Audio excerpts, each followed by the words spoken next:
Salute, salute, salute.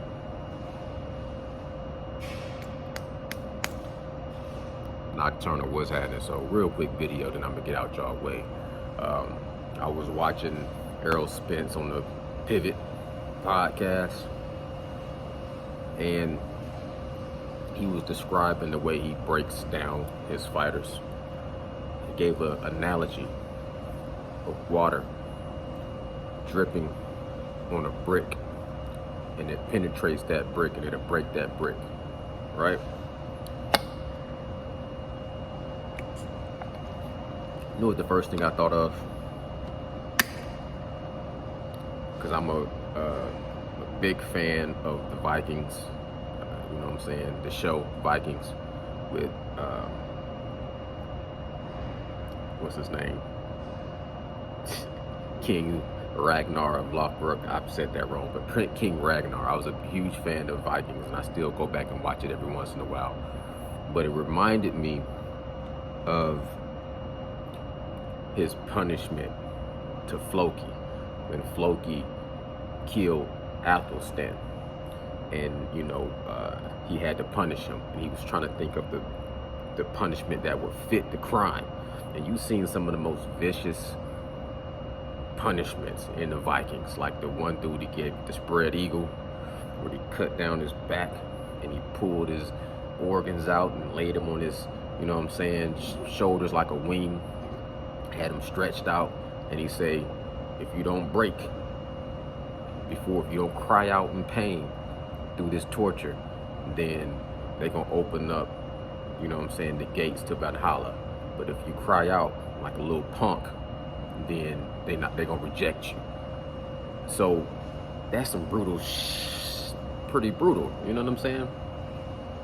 But for Floki, who killed one, like his how King Ragnar of Lothbrok took a special bond and liking to Athelstan, and when Floki killed him, it was like an ultimate betrayal, and he had to find a crime, a punishment to fit the crime. So I got something special for you. I've been thinking about it for a very long time. He put him in his cave, and he stretched him out, and he just had a little drip of water, one drip at a time, just landing right there on the top of his head.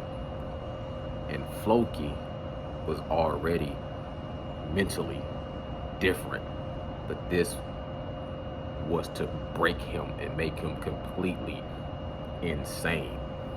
Just a slow drip of water constantly dropping on your head. That's what I thought of. So those are my thoughts. Y'all let me know what y'all think in the comments below. I know people gonna be talking about like Bruce Lee analogies, be like water, be like water. And we know, Bud has a fluid style. He's fluid, he moves.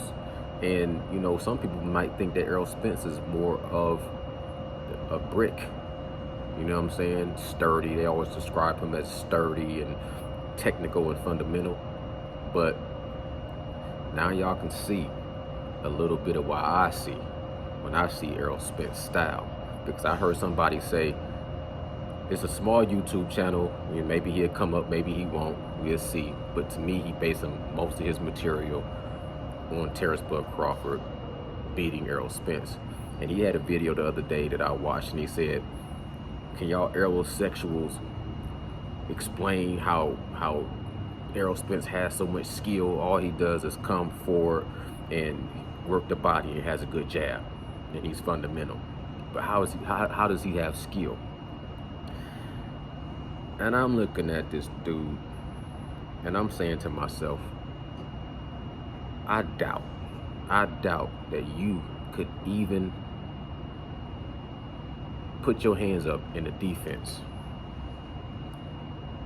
with a correct defense and just hold your guard for 3 minutes and move around the ring for 3 minutes. I bet you can't even do that. Not throwing not one punch, not dodging no punch, not no sparring, not no nothing.